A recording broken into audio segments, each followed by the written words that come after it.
Good morning, everyone, and welcome to today's crash course about building effective modern data platforms. In May 2022, we held a crash course about modern data platform architecture, which became very appreciated. So we decided that now it was time for us to put together a second part on the modern data platform topic. If you would like to see the first part or any of our other crash courses, then you can find them on our website. But before we deep dive into today's session, I just want to give a brief background about who we at Solita are. Our mission is to create value from data in a connected world. We are a consultant company founded in 1996 in Finland, and since then we have grown into 10 different countries in the northern parts of Europe. We are 2,200 employees working with anything and everything related to data. My name is Malin Lindvall, and I've been with Solita for about 3.5 years, working as an analytics engineer consultant. I also have an internal role as a people lead. But today I will be your host during this session. Because with me today, I also have my co-worker Björn Olofsson. He is data tech lead and data engineering lead for the Swedish data unit. He has 25 years of experience in data and analytics from working in a big variety of industries, scenarios and projects. And today he will share his and Solita's knowledge about data platforms. Because on the agenda again today, for the coming 1.5 hours, we will look into a few different areas. We will look into the evolution of data platforms. Then we will talk about modern data platform building blocks. And we will share some common data scenarios that we have experience from in our projects. Then we will do a dive into tools, trends, and what we see for the future. Today, we are streaming this event live with over 600 signups tuning in.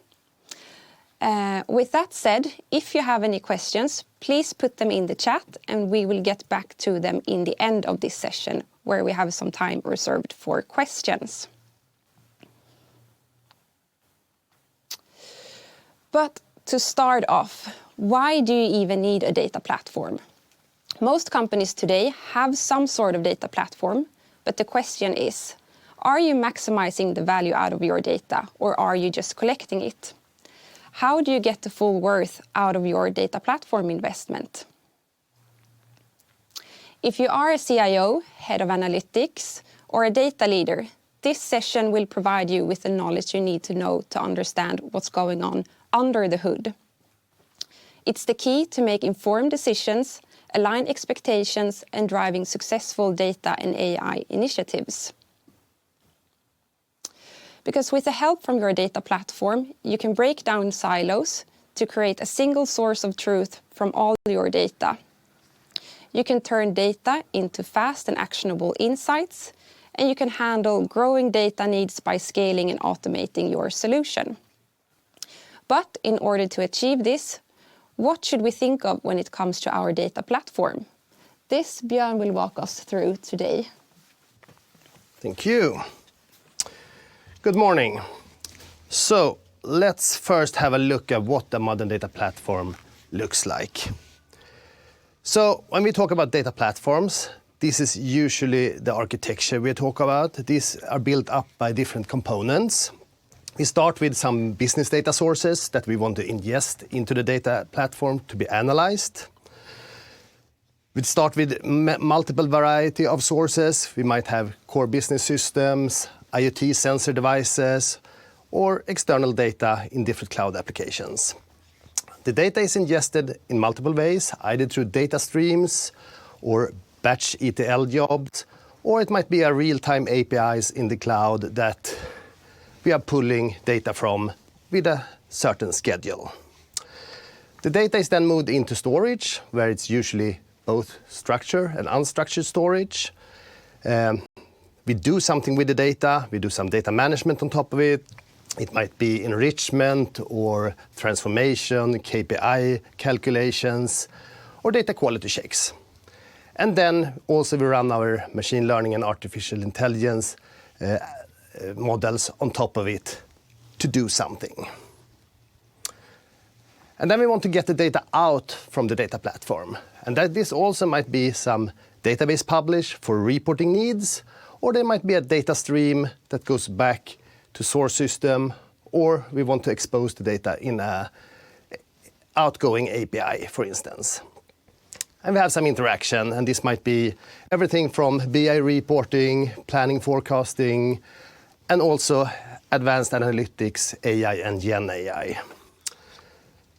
On top of it, we have some governance layers. So we have the data governance. It's a lot around ownership of the data, definition of KPIs and data processes, data catalog to know what data means what, and so on. And then we have the architecture governance, where we have enterprise architecture. How does the data platform fit into the overall architecture of the company?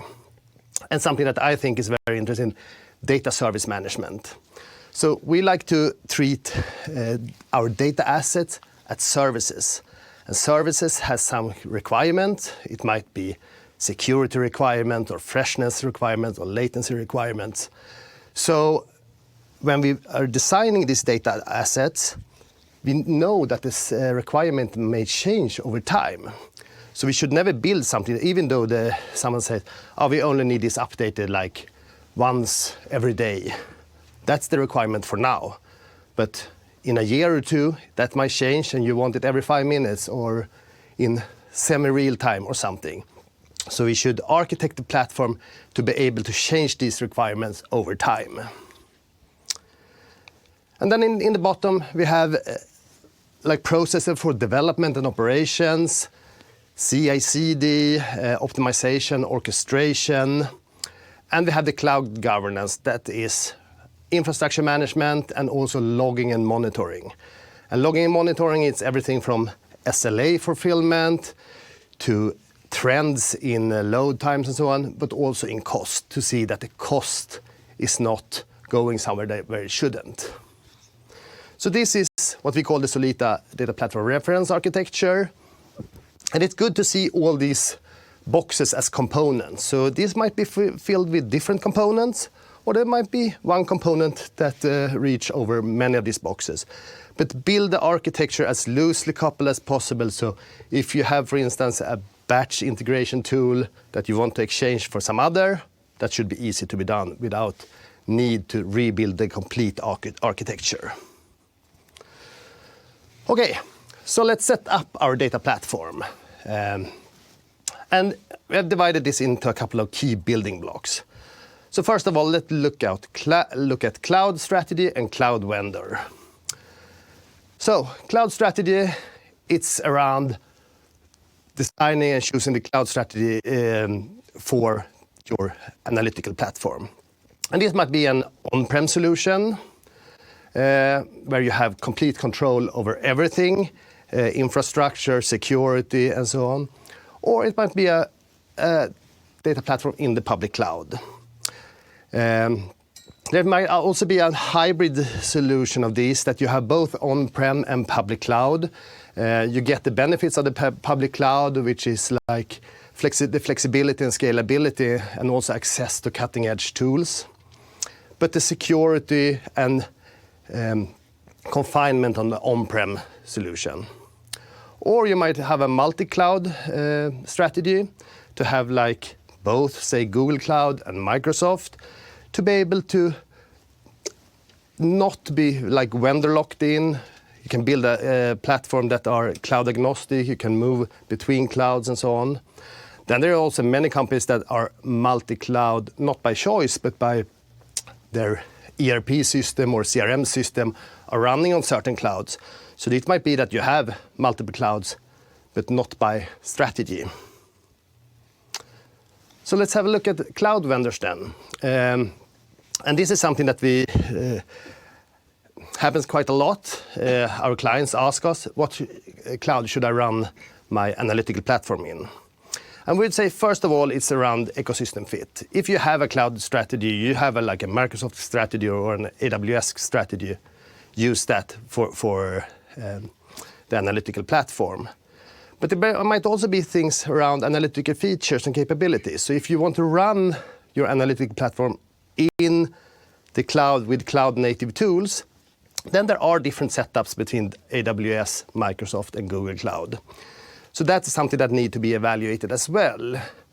And of course, team expertise and the market. What do your team know? If you are a Google company, then probably you have the Google knowledge in-house, and that is where you maybe should build your data analytical platform. But also look at the market. Where can I hire employees? What are the knowledge in the market? And this doesn't only go for the cloud vendors, it also go for tooling. So now we have a cloud strategy and chosen a cloud vendor. The next step is storage architecture and toolset selections. So let's have a look at the history. Data platforms or data warehouses started in, I would say, the 80s, 90s. They were then built on traditional databases, Oracle, SQL servers, and so on. In the 2000s, the data volume grew. You needed a lot more data, and a lot more, I mean, we are talking about a couple of terabytes maybe. The data volumes were still quite small. And then the Teradata and the NTS and Oracle Exadata arrived to handle these challenges. But in the mid-2010s, with social media explosion, and you have companies like Facebook and Spotify that had huge data volumes that needed to be analyzed to find out trends and like web page movements and so on. These traditional databases and appliances was not enough. So then Hadoop was invented.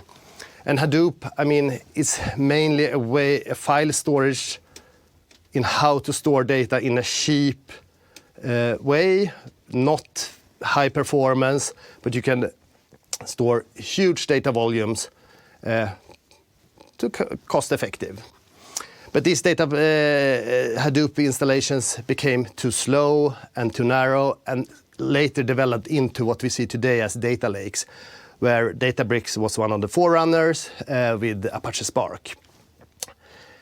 And in the same time, the cloud data warehouses was developed. And in the beginning, Amazon and Microsoft were running that, but Amazon Redshift and the Microsoft SQL Data Warehouse, as it was called at the time, were mostly ported on-prem solutions that were moved to the cloud. They were not really designed for the cloud. So around 2016, 17, 18, Snowflake and Google BigQuery came purely designed for the cloud and utilizing the elasticity of the cloud full out. And then we're going to talk soon about the data lakehouse pattern that are moving in now. During this time, we also have had these different needs that we have solved. So in the beginning, it was very basic reporting, reports on structured data that was done. And then with the big data explosion, it was more like descriptive analytics on big data volumes. And in around 2015, 2020, a lot of this predictive analytics and data science was on the rise. And what we see today foremost is AI and Gen AI use cases and advanced automation. So history usually repeats itself. It's a push and pull between technology breakthroughs and business needs. Sometimes a technology breakthrough gives the business new possibilities that they haven't even thought of. And sometimes the business needs are so tough that technology need to evolve. So then that happens. And usually when this happens, new players, new tools are introduced. And in the beginning, they're usually quite easy tools, lightweight, maybe open source as well, that solve a specific need. And they get they get implemented quite quickly and they're easy to work. But over time they get more complicated and costly, and then again history repeats itself and new tools are introduced. So this is something that we see all going on all the time. But if we zoom in on the last 10 years, so like we said, we had the initial cloud data warehouses, cloud native data warehouses from Snowflake and Google BigQuery, data lakes with the Databricks as a front runner, and now, so the data warehouses, let's zoom in on that a little bit. So the data warehouses, it's mainly structured data, like main use case is BI reporting of structured data. The structured data is moved into the data warehouse, where it's modeled in a data mart, and then reports, dashboards, and so on is built on top of it. They are built for high SQL query performance and are they're good for like having high quality of the data and governance on your data, but they're not as good for like ML AI use cases. If you look at the data lake for then, the main use case there is data science and ML. They're very flexible and elastic and cost-effective storage, since the data is mostly stored in like a file storage. But there are some challenges, and that's with security and governance, since most data is moved into files, into a file storage. It might be hard to know what is the latest version of a file, and so on, and that leads to potential for poor data qualities. And I would say the biggest drawback with data lakes is that they don't replace the need of a data warehouse. You still need a data warehouse for the structured BI reporting. Hence come the data lakehouse. And data lakehouse has been evolved during the last 5 years, but now we really see that all the vendors are moving there. So Databricks, and now also Microsoft Fabric, from the data lakes out with Delta Parquet format. And we have Snowflake and Google BigQuery from the SQL side with warehousing capabilities, but building out with like Iceberg Parquet, which is very similar as Delta Parquet. It's open table format, meant to run the workloads on the files. So if you look at how the data lakehouse looks, you ingest the data into a data lake, both in a raw format and somewhat structured format.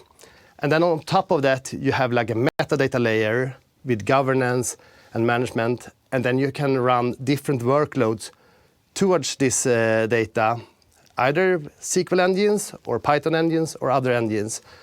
So you can like execute all the workloads, but on the same data. It's as flexible as a data lake. You can store both structured data and unstructured data as pictures or videos or whatever you want to store. But you can have the data quality and governance as in a data warehouse. These data lakehouses also introduce some additional features like data sharing. You can share data between your different accounts or between you and some of your business partners without like moving files around. The data doesn't leave the data platform.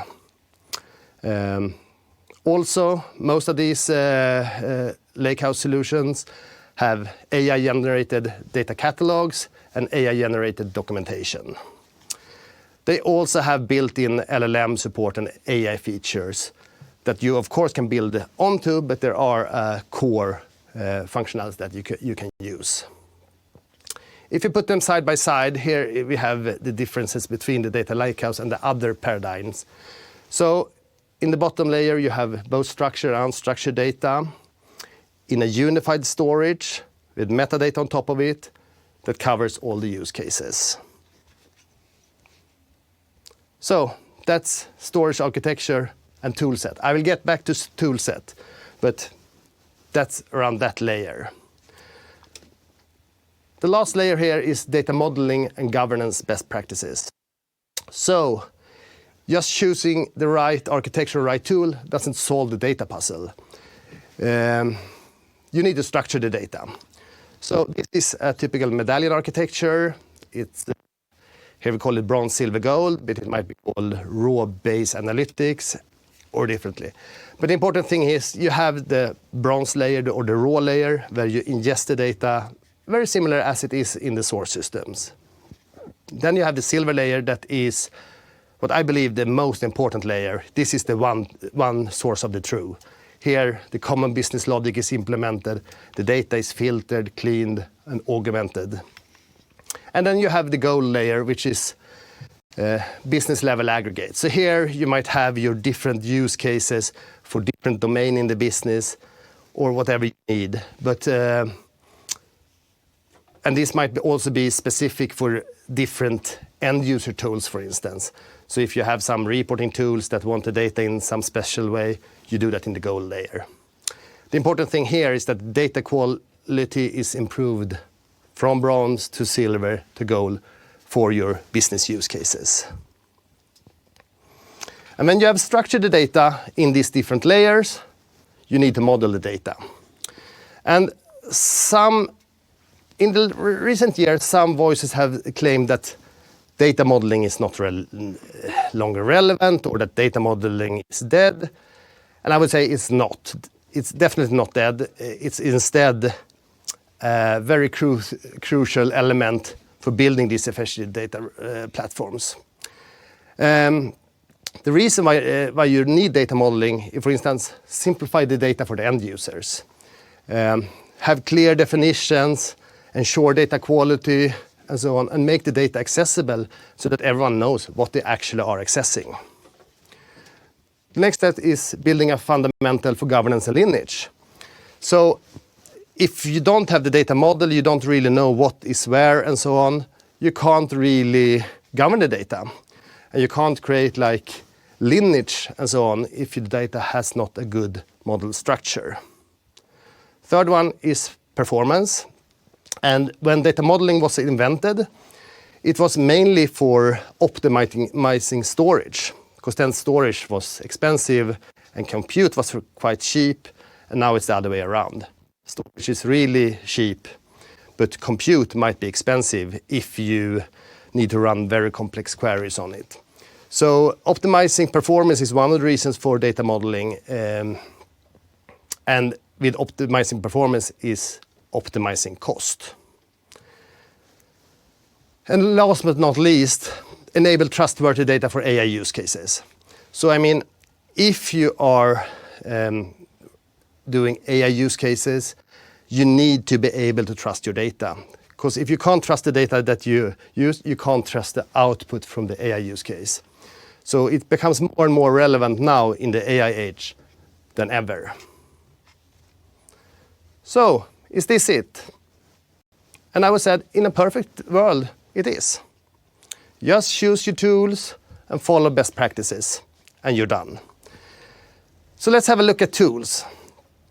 And this is just an example of a cloud data platform and how to set up the tooling and so on. There are multiple different tools, and we're going to look at that. But first of all, you choose a cloud. In this case, we say AWS. You have some data sources that you want to ingest. You have some real-time APIs and some cloud applications, for instance. And you can choose to use the cloud-native tools. Here we do it for the stream data.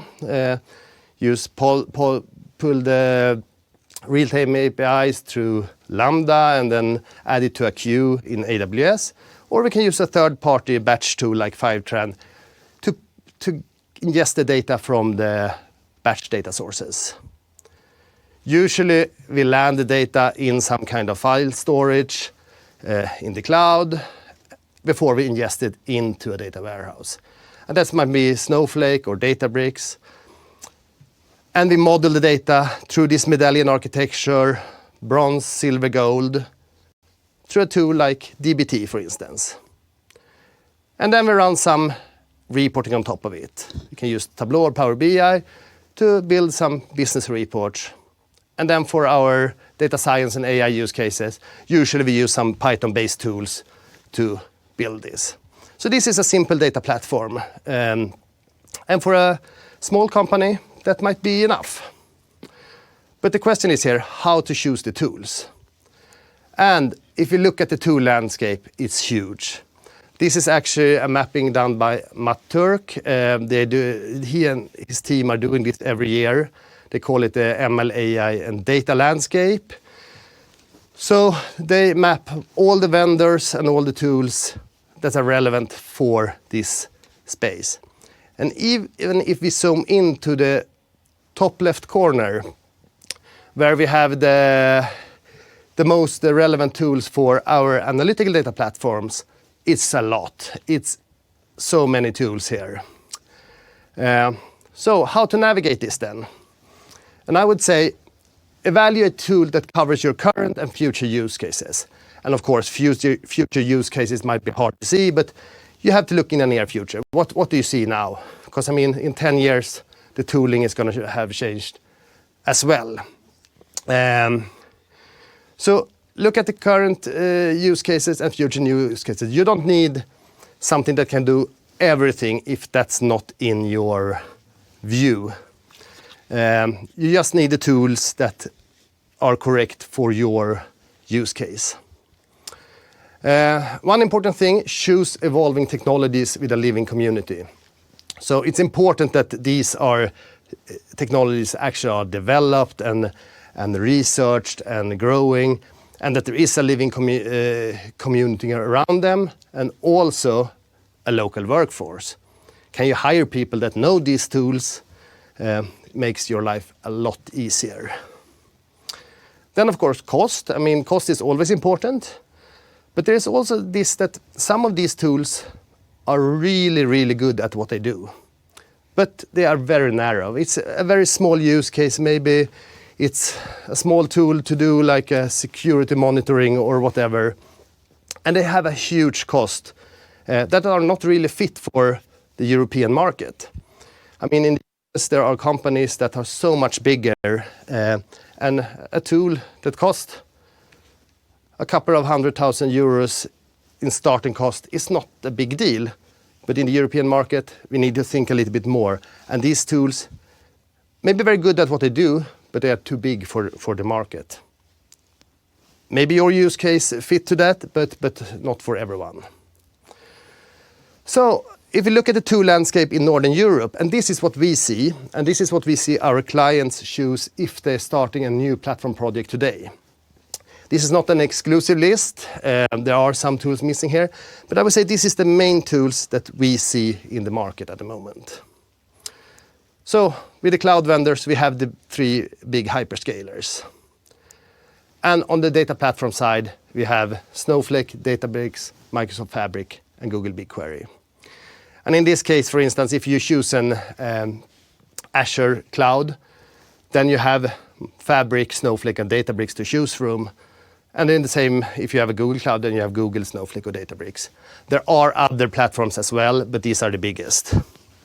Then if you look at ingestion tools, you can either choose one of the cloud-native ingestion tools, or you can choose third-party tools, cloud-agnostic tools, like Fivetran, Matillion, or Apache Airflow. And for information tools, the same here. You can either use cloud-native transformation tools, or transformations tool, third-party tools like dbt or ADE. Like I said, this is the biggest we see on our market here. And for reporting, we have Power BI, Tableau, and Looker.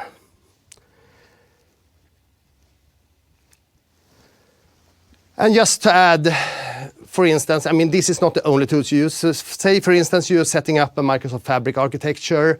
You will use a lot of the different Fabric components. But in an Microsoft Azure setting, you will also use other components like Logic App or Power Apps or DevOps and so on. So you can't just use this core tools for the platform. You will use more as well. So this is just an example. So, what now? Done now? I said in a perfect world we was, but as you know, the world is not perfect. So, what have we looked at? We have looked at the cloud strategy and cloud vendor.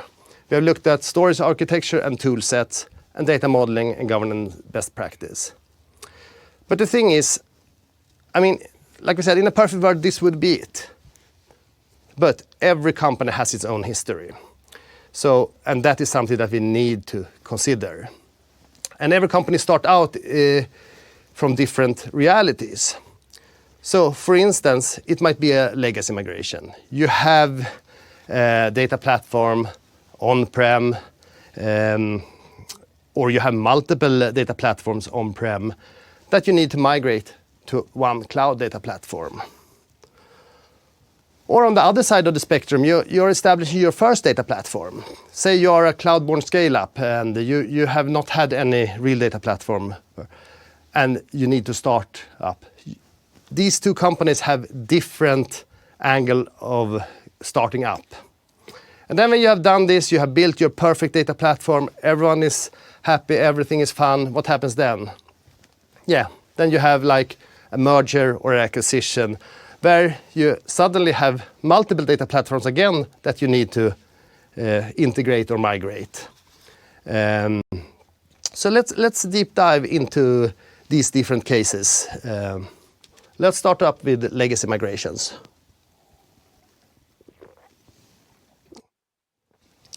So, legacy migration, I mean, this goes for all different industries. Have you been around for a while, you probably have a data platform on-prem with legacy tooling. And the tool stack might look something like this. You might have Oracle on-prem or a Teradata instance. You're doing ETL workloads with like Informatica Power Center. On top of that, you might have SSAS or SSRS reporting and cubes. And you might have some legacy Cognos reports on top. And you need to move this platform to the cloud. The characteristics of these companies usually are that they are very mature in the data practices, but they are stuck on outdated technology. And the outdated technology usually creates some drawbacks. I mean, you might have performance bottlenecks. You need to put a lot of focus into scaling your hardware and scaling your system just to be able to run the weekly loads and have your reports done until 7 o'clock Monday morning or whatever your SLAs are. There might also be that there are talent shortage on the market. You can't really hire people that knows Cognos. That start to be a rarity nowadays. And also, I mean, some of these platforms has an end of life that the licenses or the version you're on is not longer supported. And if you want to stay on a supported version, you actually need to migrate the complete platform. And some of these vendors also force you to like migrate into their cloud environments. And usually that means escalating license cost and definitely maintenance costs. Also, when you are in these environments, you usually, instead of adding new use cases into your platform, you usually start a new platform or a new silo. So usually you have quite fragmented data in multiple silos in these companies. And that leads to inefficiency and duplications of data. And also it might be very hard to know where is the source of truth. If I look in this silo, I get this number. If I look in this silo, I get another number. What are the truth? One thing here is limited adaptability. I think is a very important thing here. Because business comes with new use cases, and they want you to implement in your platform. Say, for instance, like real-time capabilities. And if you have a legacy platform, it might be very hard to adapt to like real-time capabilities. And what you do then, like I said, you start a new silo or a new platform for these purposes. And then you need to start to integrate or migrate the output of those into one. So you get a very scattered landscape, which might be hard to migrate from as well. Usually, these companies has a central rigid data team, and it might be multiple teams, but it's very centralized. Because when you have one platform like this, it's hard to decentralize parts of it. You need like a very technical team to maintain these platforms. So what do you do then? I mean, we have worked with multiple of these clients, and we have done many of these migrations. And there are usually two approaches to this. You have the lift and shift approach, and you have a greenfield project approach. And our recommendation is when you can do the greenfield project. Reason is, for a lift and shift approach, I mean, it might be quicker to start up the migration or easier to get stakeholder buy-in. And also it might be a lower initial cost because you're just starting to moving workloads from one platform to another. But the architecture will be suffering. So when you're moving data with a lift or shift approach, and a lift or shift approach is that you take your current jobs and your current transformation and move it from the legacy platform into your new platform. But then you also replicate the inefficiencies and the technical depth in your legacy system to your new cloud data platform. And also you will probably get the performance issues because existing on-prem architecture will not perform very well in the cloud.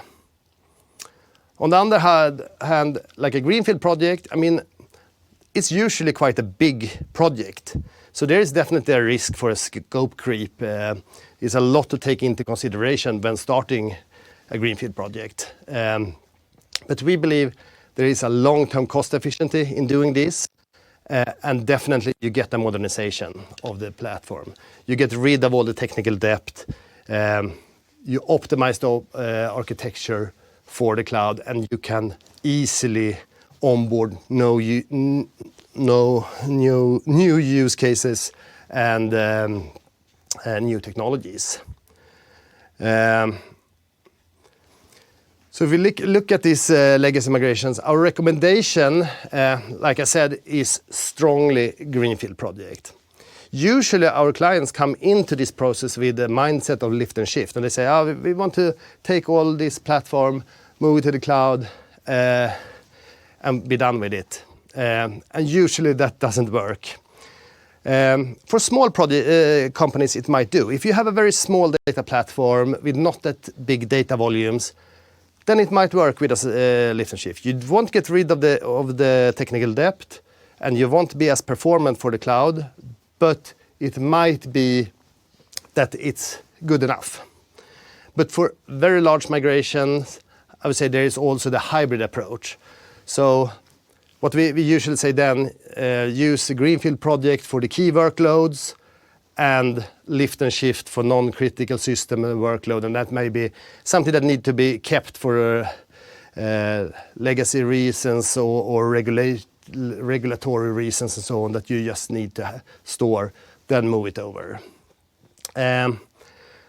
So facts to consider when you start the legacy migration. I would say decide on a migration approach early. If you start like, let's just move this workload over and we do it lift and shift, and then we start building something, very quickly you will have a messy solution. So put your foot down and say, let's go for this approach and start executing on that is our recommendation. And a couple of reasons why lift and shift approach doesn't really fit into the cloud is one thing is ETL on-prem. So I mean, in on-premise system, you usually use the ETL approach. Extract data from a source, transform it in the ETL tool, load it into the database. While in the cloud, there is another pattern, and that's ELT.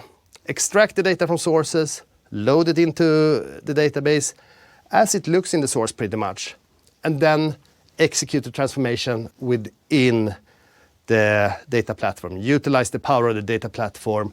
You don't want out in and out from the data platform, but once it's there, keep it there. Utilize the power of the databases and the data platforms to transform the data.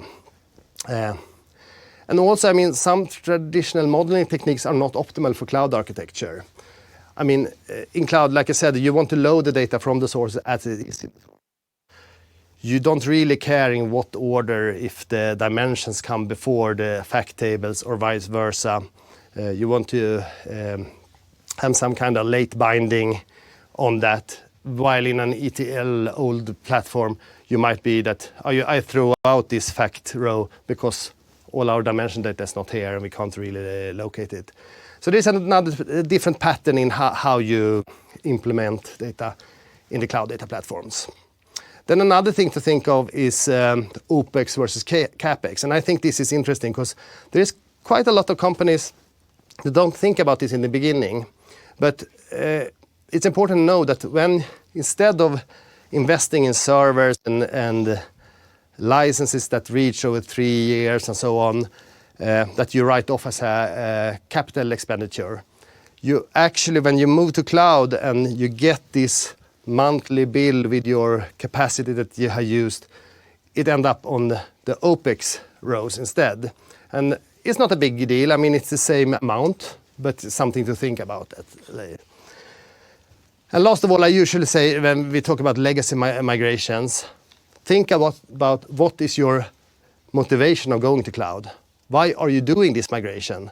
Is it to modernize your system, or is it just to get out of some old legacy licenses, for instance? That might affect your choice on migration approach. So next up is the cloud-born scale-ups.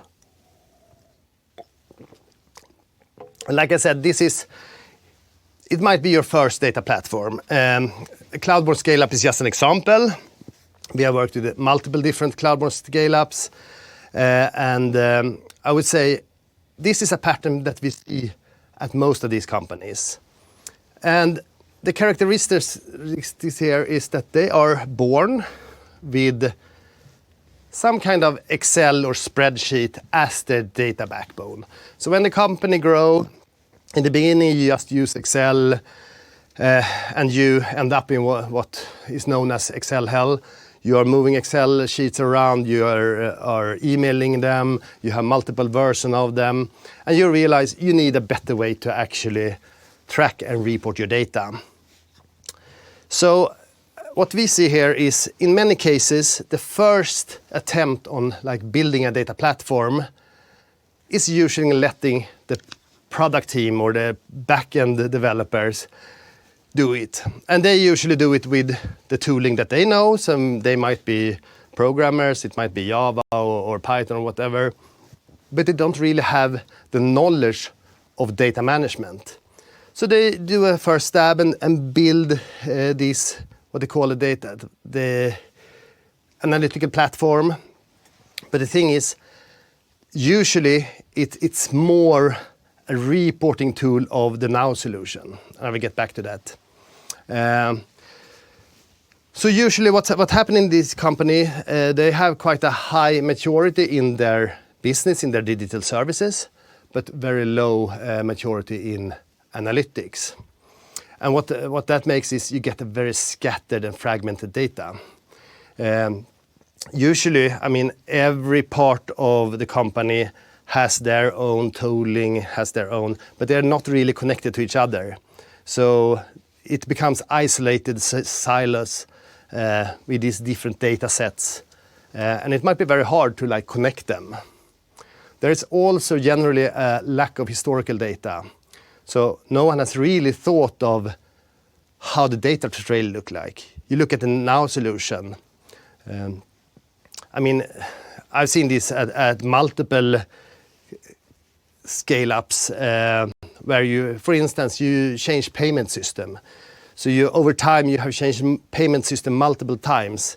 And it might be different payment system for web versus in the app and so on. And no one is really caring how the data trail looks. And especially when you are changing from one payment system to another payment system, no one is thinking, oh, how should we connect it? What was the same in that system as in that system? And usually when we start building the data platform, you get that struggle and try to connect these dots and these flows. So there's usually a lack of historical data there. And most of these cloud-born scale apps has very common analytical needs. One thing, for instance, is market attribution. So market attribution is like identify which marketing effort drives conversion. So if you're social media marketing or if you are other channels, to understand what actually drives your conversion so you can put your money in the right channel. Another one is like Google Analytics, analyze usage pattern on website or on apps, and also A/B testing of websites and apps, common. So what are our recommendations here then? And I would say this is very important. Get management and backend architects. And then I don't mean data platform backend architects, the product backend architects, because they really need to prioritize the data platform and need to prioritize a solid data trail. Because without them, it's just going to keep happening. They change something in their backend system and the data trail will be broken. And also in these companies, start with a now solution. It might be very hard to fix the history since it has been this scattered. So start with now, what are reporting, and build on that. And the same thing is with the data platforms. I mean, many of these companies are very tech savvy, so they want everything and they want the latest AI features and so on. But our recommendations here, start with the core business needs and then continue build on that with architecture. And don't try to solve everything in the data platform. There are really good tools designed for market attribution. You have Funnel and Supermetrics, for instance, that are focused on market attributions. Use them. And also use tools for website analytics and A/B testing. So you have Mixpanel and Amplitude, good tools for this. And then, of course, Google Analytics. Don't try to solve everything in the data platform. Then, of course, you can do this, but it might be easier and cheaper to actually use the tools specific for these. Okay, let's have a look at the merger and acquisition case.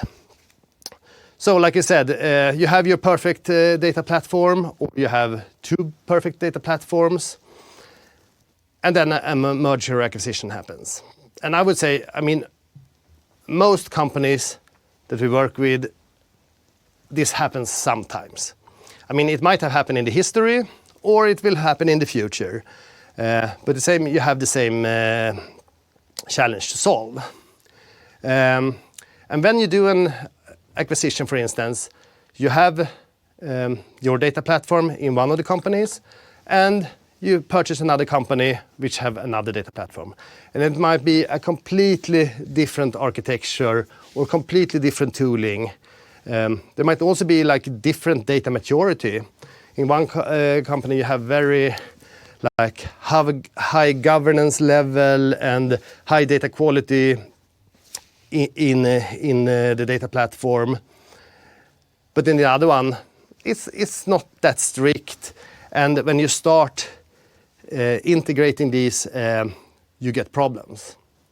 Then also when you have a merger or acquisition situation, it's not always that you want to integrate or migrate these.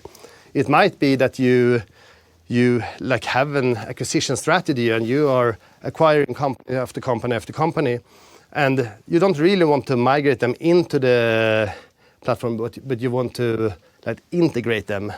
And then we have example of clients where you actually acquire companies, but you don't want to merge them into your data platforms because you want to in the future maybe to be able to sell this company. So then you want to have a very loose binding between the subsidiary and the mother company. And usually when this happens, we say it's important to take a strategic decision quite early. Merge them or maintain as separate platforms. Usually halfway solutions create inefficiencies. So it's important to decide how to handle this, put a good strategy there and follow it. Usually we see that financial reporting is the first case. You want to get the financial data out of all the subsidiaries to the main company for your quarterly reporting or some regulatory reporting. So an important thing there is when you start with financial reporting, we emphasize on put up data contracts that the actually subsidiary owns, so they know what they are required to deliver, and not that someone say, oh, you should deliver these. They don't understand what they actually are. They are just sending figures, but they don't really know the background of it. So put it in their control. They own their figures and they need to report this. And also, if you start migrating these, plan for an incremental migration approach. Move the high-value data set first and keep the legacy systems for non-critical data. So focus on the most important. And together with the data contracts I mentioned, just establish master data and data governance. Define ownership of your data assets. Standardize the master data, standardize policies for access, classification, and security, and so on. So you know what you're talking, so you're talking the same language across the companies. And also a good thing here is most of these data lakehouse solutions, they have built-in data sharing, as I mentioned earlier. Leverage that data sharing so that you share data between the companies and the subsidiaries and so on without sending files around. You want to move it within the data platform and not extract it as a file, send it in some way, ingest it again. That's the old way of doing it. That's not how it's done anymore. Okay, so we said every company has its own history. You have the legacy migrations. You have the first data platform like a cloud-born scale-up. You have mergers and acquisitions that happens. That's just one dimension on it. Then every company has their own reality. So I mean, it might be that you work in a heavily regulated business. You might be like a bank or a telco, or you work in governance or defense or something. You have heavy regulations on you that you need to adjust to. Or that you're working with a lot of real-time sensor data. It might be in a manufacturing company, energy, and so on, but also just IoT flows. So if you have this, you need to adjust to that as well. And then we're going to look a little bit about around centralization versus decentralization. How to do it when you grow too big that you can't really have a centralized data platform. So let's dip into the heavy regulated businesses. And the interesting thing here is that every business is regulated. So I mean, even if you're not working in a heavy regulated space, you have regulation to adhere to. You have, for instance, GDPR, or you have AI Act, or NIS2, or so. So there might be things that you need to adjust to anyway.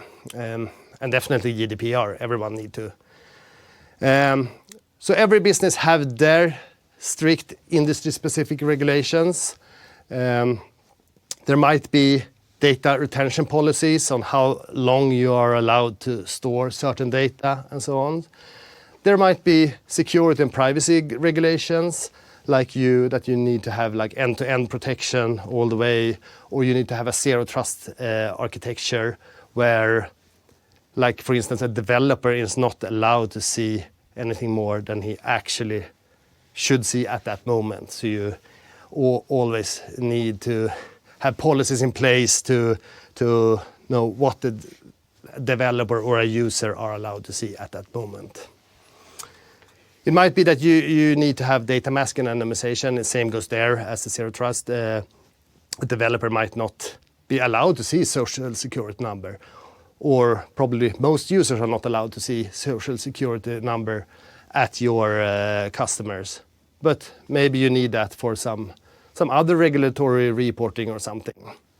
And also, I mean, you might have a requirement on you for auditable logs, immutable auditable logs that know who has looked at what data, and to know that everything that happened in the data platforms logged in some way. Then there might be a requirement on, for instance, resilience or availability. So it might be that you need to have your platform set up with a year redundant storage. So it might be that you need to have one data center in Europe and one in US, for instance, and to be able to have some failover between these regions or so. And then there is around ethical AI practices. So it might be explainable AI. You need to be able to report on how your AI has reasoned for a certain answer or so. Or bias and fairness monitor to see that your AI model is not biased. Or restricted AI model training that restrict the AI to train on certain data sets, for instance. And I mean, since every business is different, it might be hard to say a clear recommendation that fit everyone. But our recommendation is use public cloud where possible. Most companies has the possibility for public cloud. There are acceptance, of course. But even though if you have the possibility to use public cloud, you might not have that for all your data. So some data might be needed to be stored on-prem or in a private cloud or in a hybrid cloud solution. Another thing that's especially important here is following good data modeling practices. If you're going to have an audit trail, you need the good modeling practices. And like I mentioned before, set security policies and utilize data masking in the data platforms so you don't see data you're not supposed to see. And if required, use third-party anonymization and tokenization tools. So what is before you moving the data to the cloud, you can anonymize and tokenize personal information, for instance, so that you actually can't really reverse it. If you look at the real-time sensor data, and in this case I've taken an industrial client as an example. So what's the characteristics for an industrial client or a manufacturing client? I mean, usually all the factories are very contained systems with very limited external communications. So a factory is usually divided into multiple plants, and every plant factory is divided into sites, and the sites are divided into plants, and each plants are very autonomous. And they usually air-gapped networks between these plants and the internet. So you need to handle that to get the data out of the actual production plants. And then a lot of the data is sensor data. It might be temperature sensors or pressure sensors or whatever it is in your manufacturing process. And these sensor data might have various formats and standards, complicating how you run analytics on top of this. And also it's usually very high data volumes. It might be thousands and thousands of sensors, and there is measure points every I mean, it might be up to like 10 times per second and so on, and even more. So you need to understand what to aggregate and what to actually move into the cloud data platform, and what is needed to actually be analyzed on the edge near the sensors. And now we're talking about industrial clients, but this goes for pretty much all clients that has IoT devices. So if you look at an automotive or aircraft manufacturer, they have all the sensors in, and they are not, in the planes and the cars, and they generate so vast amount of data that you actually need to understand what data to move out of the vehicle to the data platform, aggregated or not, and what to keep in and analyze on the edge. So often you talk about the automation pyramid, where you have the OT, operational systems, and the IT system for analytics. And this is a pyramid where in the bottom you have data like the actual production process. And the top over that you have sensors and manipulation and monitoring and supervision. And you have your MOM and MES system, which is manufacturing operation management. And then usually in the analytical platform, you have like the planning and logistic and maybe the business insights.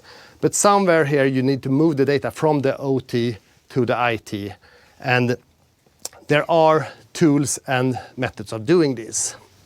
So if we look at our recommendations here, I mean, I think the important thing is that a data platform with these needs on it brings a number of additional requirements on the architecture.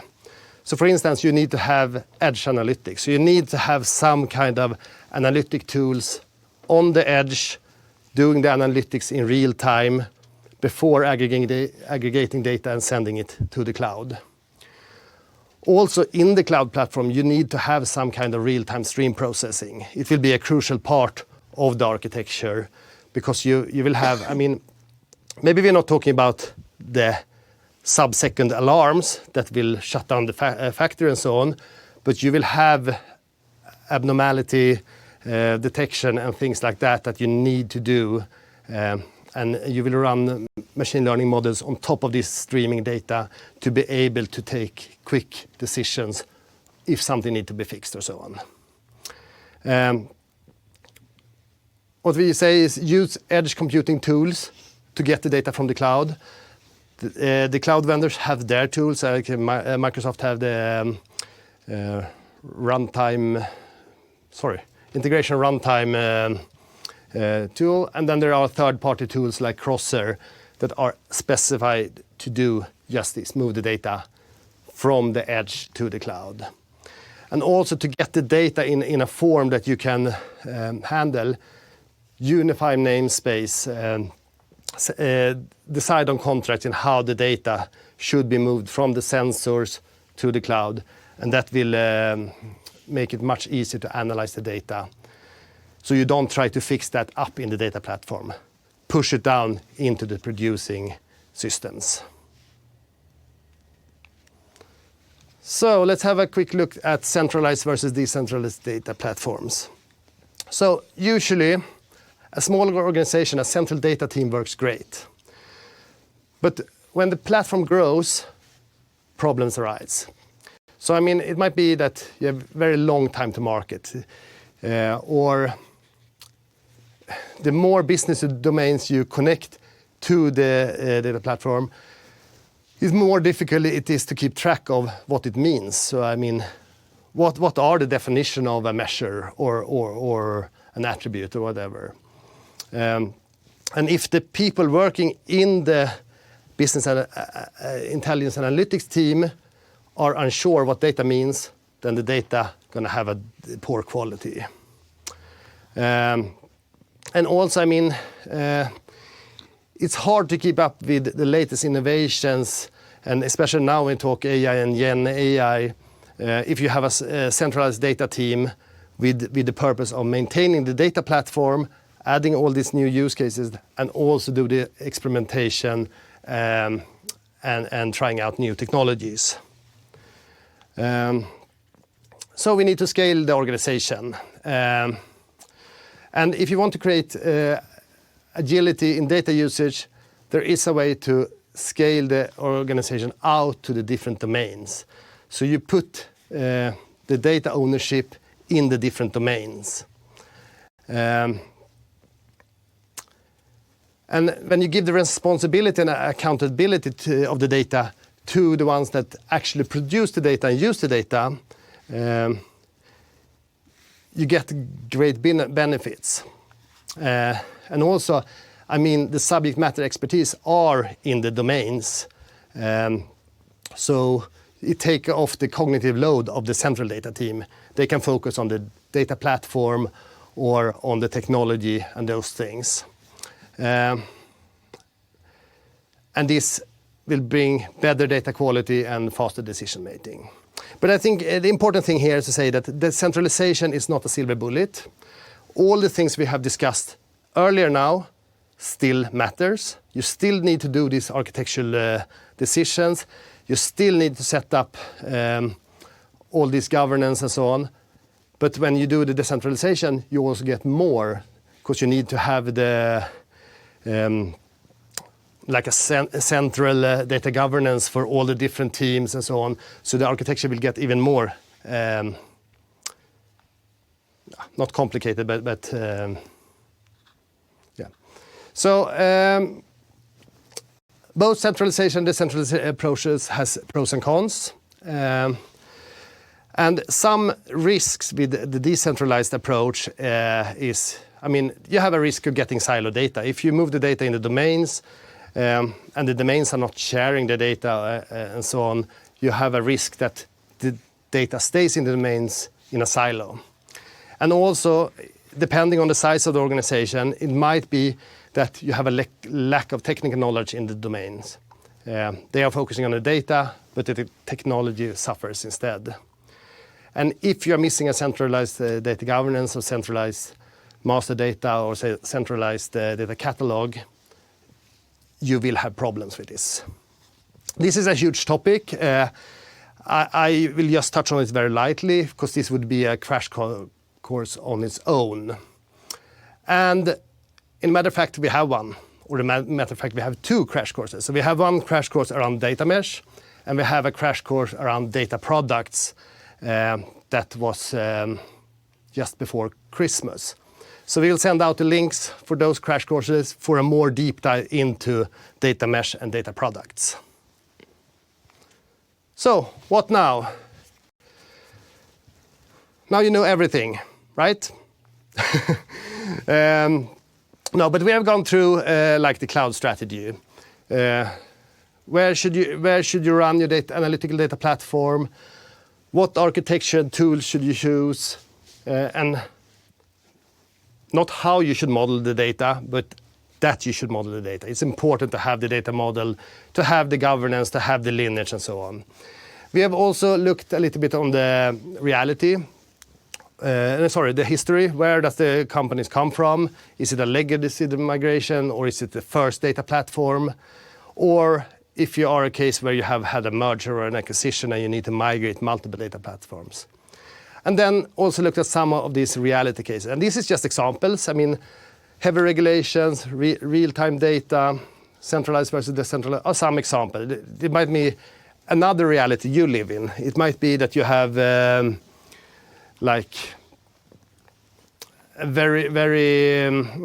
you need to have a very scalable data platform, because you have high data volumes over time and less data volume, and you want to build a cost-efficient, scalable platform and so on. So there might be different realities, but these are the one we have had a look at now. So let's look a little bit at the future. What do we have in front of us? So I mean, what are the top trends at the moment that we see? I would say one of them is the data lakehouse, as we've gone through. Unified data lakehouse with unified data storage in open table formats. All the big players and platforms are moving there. So that's one of the big things we see. The other one, now I talked a lot about data platforms and not that much about integration platforms. So integration platforms are more real-time movement of data from one ERP system to a CRM system or something like that.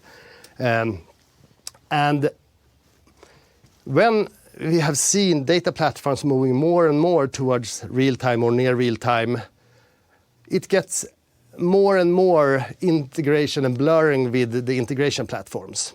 So it might be that the integration platform will move data from one system A to system B, but it needs to enrich it with data from the data platform, that the data platform is updated in near real time and so on. So we see the data platforms and integration platform merging, and many companies doing this at the moment.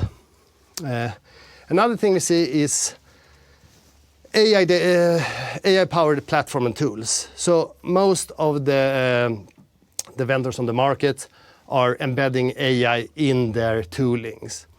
So it's everything from data ingestion and transformation to making workflows smarter and more efficient, and like automated testing, automated monitoring, data observability tools that ingest AI to see if you have anomalies in the data and so on. And then, of course, AI-driven analytics. So you see like all the reporting tools and also new tools are implemented, natural language queries and automated analytics to be smarter and more predict trends before you even know that you're going to ask for those. So what are the key takeaways here? And I would say, I think every company is unique and have their reality to adjust them. So one solution doesn't fit all. But one thing to know is that most of the challenges that you face are not unique. Someone else has had them, someone else has solved them, and there are usually proven solution patterns to them. Another thing is that governance is critical. Data quality, lineage, security, that should be a fundamental part of the data platform and not something that you add after. Start with that, have a good architecture, know what you're going to do and implement after that. Very important. It can be very hard to add that afterwards. And structured and AI-ready data is the future. So I mean, when we are now, everyone is competing on like finding the best AI use cases and how to utilize AI in the best way. Without structured, high-quality data, it will be hard to get an output. So very important. So what can you do now then? I would say, I mean, first of all, assess your current data landscape. Do you have any gaps? What is it you need? What are business asking for? What can't you fulfill today? So find the gaps and modernize what need to be modernized. And start small, scale fast. Begin with the most impactful use cases and expand from that. So don't go to the furthest away, the most advanced first. Start with what will actually bring business value. And then, of course, leverage right tools and patterns.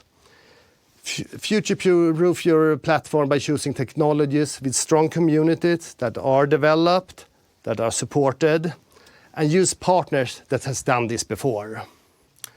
And I think to summarize this all, I mean, prepare for the future and don't build yourself into a corner. And a little before we end here, we have a deep dive session in a month from now in modern data platforms, how to get business buy-in. So sign up for this. We will send out a link for this as well. And we are happy to talk if you want to discuss data platforms or architecture or anything. Just send me a mail or so on. Thank you very much. Yes. Great. Thank you for that walkthrough, Björn. And now we have some time for questions. So if you have a question, please drop them in the chat. But we have already received some great questions, and I thought we would start off with, you mentioned a bit about different AI use cases, But what do you see except for chatbots when it comes to AI use cases? Good question. I mean, yeah, I know AI has been, during the last year, it has been a lot about RAG models and chatbots and so on. But we see more and more companies are experimenting. I mean, it might be everything from like hyper personalization of marketing or on experience on the websites or recommendation engines, till like smart supply chain management and other use cases as well. So I mean, I think the important there is to think about what could be automized or leverage AI to get efficiencies in your business and start there. Great. We take the next question. What's your view on open source tool, missing them in the list of tools? Yeah, I mean, there are great open source tools, and there were actually one open source tool in there. You have the Apache Airflow.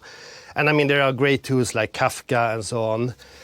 But I would say in the main thing, usually when we see platforms that are built only on open source tools, they are very technical. And a very technical platform is, of course, good if you have a very technical team that can maintain this. But usually these platforms, when like the founding architects are leaving or moving on, these platforms get very hard to maintain. And they are, sometimes I call them like the developer's dream. They are fun to build up, but they're not that fun to maintain. But there are, of course, very good open source tools. Good. We are receiving a lot of questions. Another one. Are there technical standards which would withstand the test of time? Which are the established technical standards? Okay. I mean, technical standards can mean a lot. And withstanding the test of time, I mean, you can say dimension modeling. If you see that as a technical standard, it was invented in the 80s, and it still works very well and is very efficient. So I mean that is at least 45 years. So that must be the test of times. Yeah. Otherwise, it's hard to say. I mean, I think it's important not to try to build something that are gonna withstand the test of time for all time, but to build a loosely coupled platform to be able to exchange those components easily without having to rebuild the complete platform as soon as you need to have a new business case or a new technical standard or something like that. So more think of that with architecture than trying to build now something that's going to stand for 30, 40 years. I don't believe that. Let's see. And we can also mention we will try to answer all the questions by mail if we don't have time to answer them now. Yes. We have another question related to migration. What approach would you advise if I have a system which was built up organically over time, mostly in a very reactive manner to client requests, lacking documentation, greenfield or lift and shift? And I think we've all been in those projects. Yeah. We have all been in those projects. I would say, I mean, if now it doesn't say if that system are on like a legacy on-prem platform and what modeling techniques and so on and what tools and so. So it's a lot of factors to consider there. But I would say greenfield, definitely. Start with the most important use cases, migrate those, take the second most important use case, migrate those, test it, roll it out into production in a very, very agile way. And then, of course, I mean, there might be use cases or data assets that you don't need to move, or that you can do a lift and shift on in the end, just move over. But modernize your most important, because that is a competitive edge as well. And a bit related to what we said about before about open source tools.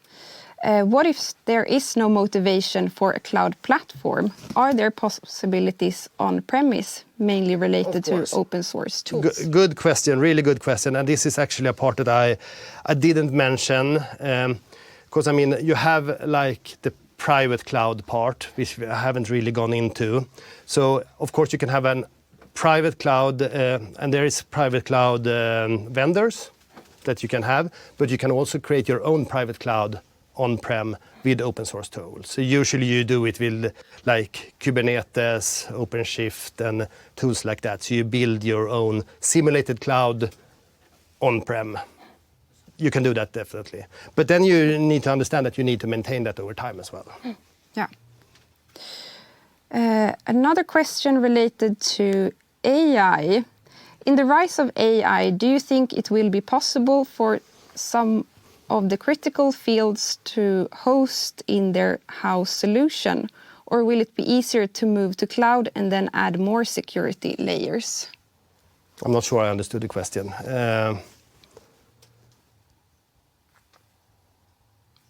Will it be possible for some of the critical fields to be hosted their in-house solution, or will it be easier to move to cloud? I guess maybe there's on-prem today. Yeah, no, of course. I mean, I'm not sure if I understand it completely, but I mean, it might be that if it will be easy to run AI models in your on-prem solution, or if you need to move to cloud to be able to do that. And I think, I mean, it all depends, again, what is it you're going to do. But I mean, the models get more and more specialized and hyper-tuned and should be sizable enough to run on-prem as well. But I mean, it all depends on what is the use case and what do you need. Yeah, as always. Yeah. Great. Thank you for sending in so many good questions. We have a few questions that we haven't had the time to answer, but we are out of time. So reach out if you want to continue the discussion with us. And I'm happy to deep dive in all these questions. So just reach out to me if you want to discuss this, and we can look at your specific circumstances, and I can give a better recommendation. Thank you very much. Thank you very much for tuning in with us today.